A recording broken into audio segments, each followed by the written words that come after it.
ರಾಜ್ಯ ಪ್ರಚಾರ ಸಮಿತಿ ರಾಜ್ಯಾಧ್ಯಕ್ಷರು ಕರ್ನಾಟಕ ರಾಜ್ಯ ರೈತ ಸಂಘ ರೈತ ಪರ್ವ ಡಾಕ್ಟರ್ ಅಬ್ದುಲ್ ಶುಕೂರ್ ಗುರೂಜಿ ಸಾರಥ್ಯದಲ್ಲಿ ಹೊಸದಾಗಿ ಮೂಡಿಬರ್ತಾ ಇರುವ AS 24x7 ನ್ಯೂಸ್.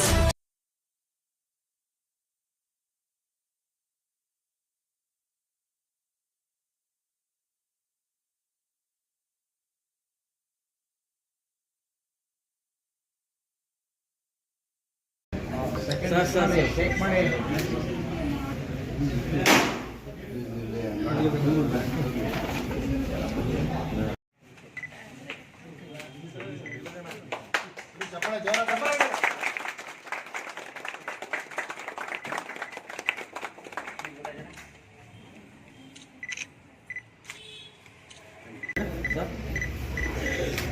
ಈ ಕಡೆ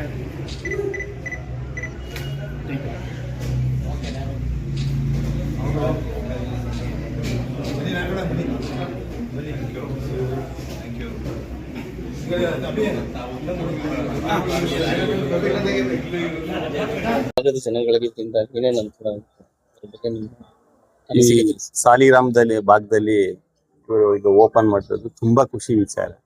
ಯಾಕೆಂದ್ರೆ ಇಲ್ಲಿ ನಮ್ಮಲ್ಲಿ ನಮ್ಮ ಹರಪನಹಳ್ಳಿ ಗ್ರಾಮ ಇರ್ಬೋದು, ಸುತ್ತಮುತ್ತ ಗ್ರಾಮಗಳು ಒಂದು 20 ಗ್ರಾಮಗಳೇ ಬರುತ್ತೆ. ಬೆಟ್ಟಹಳ್ಳಿ, ಮನುವಿನಹಳ್ಳಿ, ಸೀಗೋಡು, ಆ ಕಡೆ ಎಪ್ಸೂರು, ಗಾಯನಹಳ್ಳಿ, ಇಷ್ಟು ಗ್ರಾಮ ಇರೋದ್ರಿಂದ ಮತ್ತೆ ಈ ಕಡೆ ಗ್ರಾಮಗಳು ಇದೆ, ತುಂಬಾ ಗ್ರಾಮ ಇದೆ, ಒಂದು 50 ಗ್ರಾಮಗಳೇ ಬರುತ್ತೆ ಟೋಟಲ್. ಇಲ್ಲಿ ಏನೇ ಒಂದು ಮೇಜರ್ ಆದಾಗ, ಮೀಡಿಯಂ ಆದಾಗ ಜ್ವರ ಮತ್ತೆ ಏನು ತಲೆನೋವು ಇಂಥವಕ್ಕೆ ಮಾತ್ರ ಡಾಕ್ಟರ್ಗಳಿದ್ದಾರೆ ನಮ್ಮ ಕಡೆ. ಮತ್ತೆ ಮೇಜರ್ ಆದಾಗ KR ನಗರ ಹೋಗ್ಬೇಕು, ಇಲ್ಲ ಮೈಸೂರು ಹೋಗ್ಬೇಕು. ಅದರಿಂದ ನಮ್ಗೆ ನಮ್ಮ ಈಗ ಸಾಲಿಗ್ರಾಮದಲ್ಲಿ ಓಪನ್ ಮಾಡಿರೋದು ತುಂಬಾ ಖುಷಿ ವಿಚಾರ. ಮತ್ತೆ ಡಾಕ್ಟರ್ ಲೋಹಿತ್ ಸರ್ ಈಗ ಆಲ್ರೆಡಿ ಹುಣಸೂರಲ್ಲಿ ಮಾಡಿದ್ದಾರೆ, ಅಲ್ಲೂ ಒಳ್ಳೆ ಹೆಸರು ಮಾಡಿದ್ದಾರೆ. ಮತ್ತೆ ಆ ಹಾಸ್ಪಿಟ್ಲ್ಗೆ ತುಂಬಾ ನೇಮ್ ಇದೆ. ಇದೇ ರೀತಿ ನಮ್ಮ ತಾಲೂಕಲ್ಲಿ ಮಾಡಿದರೆ ಖುಷಿ ವಿಚಾರ. ಅವ್ರಿಗೆ ನನ್ನಿಂದ ಮತ್ತೆ ನಮ್ಮ ಟೀಮು, ನಮ್ಮ ಸ್ನೇಹಿತರಿಂದ ತುಂಬಾ ಸಹಕಾರ ಇರುತ್ತೆ ಅಂತ ಹೇಳಕ್ ಇಷ್ಟಪಡ್ತೀನಿ. ಮತ್ತೆ ಇದೇ ರೀತಿ ಇನ್ನೂ ಅವರು ಎತ್ತರಕ್ಕೆ ಬೆಳೀಲಿ, ಮತ್ತೆ ಬೇರೆ ಬೇರೆ ತಾಲೂಕಲ್ಲಿ ಓಪನ್ ಮಾಡ್ಲಿ. ಅವ್ರಿಗೆ ಏನು ನಮ್ಮ ಕೈಲಿ ಆಗುತ್ತೆ, ನಮ್ಮ ಮುಂದಿನ ಸಹಕಾರ ಅಂತೂ ಇದ್ದೇ ಇರುತ್ತೆ. ಬಹಳ ಹೆಸರು ಈ ಭಾಗದಲ್ಲಿ ಬಹಳ ಹೆಸರು ಮಾಡಿದಂಥ ಈ ಕಟ್ಟಡದ ಮಾಲೀಕರಂತ ಡಾಕ್ಟರ್ ಮಂಜುನಾಥ್ ಸರ್ ಅವರಿಗೆ, ಅವರು ಸ್ವತಃ ವೈದ್ಯರಾಗಿದ್ಕೊಂಡು ಈ ಕಟ್ಟಡವನ್ನು ಆಸ್ಪತ್ರೆಗೆ ಭಾಳ ಕಡಿಮೆ ಬಾಡಿಗೆಗೆ ಕೊಟ್ಟಿದ್ದಾರೆ. ಈ ಜನತೆಗೆ ಅನುಕೂಲ ಆಗಲಿ, ನಮ್ಮ ಗ್ರಾಮೀಣದ ಭಾಗದ ರೈತರಿಗೆ, ರೋಗಿಗಳಿಗೆ ಅನುಕೂಲ ಆಗಲಿ ಅಂತೇಳಿ ಅವರು ಒಂದು ಕಟ್ಟಡವನ್ನು ಕಟ್ಟು ಆಸ್ಪತ್ರೆಗೆ ಮಾಡಿಕೊಡ್ಲಿಕ್ಕೆ ಎಲ್ಲ ರೀತಿಯ ವ್ಯವಸ್ಥೆಯನ್ನು ಕಲ್ಪಿಸಿಕೊಟ್ಟಿದ್ದಾರೆ.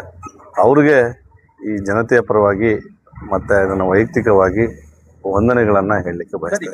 ಇಲ್ಲಿ ಜನತೆಗೆ ಇದು ಹಾಸ್ಪಿಟಲ್ ಪ್ರಾಬ್ಲಮ್ ಆಗಿದೆ ಅಂತ ಏನಾದ್ರು ಗೊತ್ತಿದೆ? ಯಾಕಂದ್ರೆ ನೀವು ಇದೇ ಊರಿನಲ್ಲಿ ಇಲ್ಲಿ ಸುತ್ತಮುತ್ತ ಯಾವುದೇ ಇಷ್ಟು ಹಾಸ್ಪಿಟಲ್ ಇಲ್ಲ, ಇಷ್ಟು ದೊಡ್ಡದಾಗಿ ಎಲ್ಲ ಮೈಸೂರು KR ಸರ್, ಇಲ್ಲಿ ತಾಲೂಕು ಹಾಸ್ಪಿಟ್ಲ್ ಅಂದಾಗ ಒಂದೇ ಸರ್ಕಾರಿ ಆಸ್ಪತ್ರೆಗೆ ಪಾಪ್ಯುಲೇಷನ್ ಹೊರೆಯಾಗುತ್ತೆ.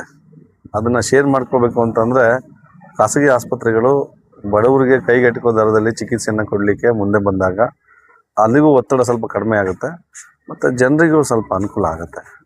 ಇಲ್ಲಿ ಯಾವುದೇ ರೀತಿಯಿಂದ ಖಾಸಗಿ ಆಸ್ಪತ್ರೆ 24x7 ಸೇವೆ ಕೊಡ್ತಕ್ಕಂಥ ಯಾವುದೇ ಆಸ್ಪತ್ರೆ ಇಲ್ಲ. ಇದನ್ನು ತಾಲೂಕಾಗಿ ಘೋಷಣೆ ಮಾಡಿದ್ದಾರೆ, ಆದರೆ ಸೇವೆ ಸಿಗ್ತಾ ಇರಲಿಲ್ಲ. ಹಾಗಾಗಿ ಒಂದು ಖಾಸಗಿ ಆಸ್ಪತ್ರೆನ ಇಲ್ಲಿ ಕಾವೇರಿ ಅನ್ನೋ ಹೆಸರಲ್ಲಿ ಮಾಡಿದ್ದೀವಿ. ಮುಂದಿನ ದಿನಗಳಲ್ಲಿ ಇದು ಜನರಿಗೆ ತುಂಬ ಅನುಕೂಲ ಆಗುತ್ತೆ ಅಂತ ನಾನು ಭಾವಿಸ್ತೇನೆ. ಸರ್, ಈಗ ಹುಣಸೂರಲ್ಲಿ ನೀವು ಕಡಿಮೆ ದರದಲ್ಲಿ ಅದು ಜನಗಳಿಗೆಲ್ಲ ಹೆಲ್ಪ್ ಆಗಿದೆ. ಸೇಮ್ ಅದೇ ರೀತಿ ಚಾರ್ಜಸ್ ಇಲ್ಲ? ಅದೇ ಥರ ಚಾರ್ಜಸ್ ನಾವು ತುಂಬ ಕಡಿಮೆ ಚಾರ್ಜಸ್ ಅಲ್ಲೇ ಜನರಿಗೆ ಸೇವೆ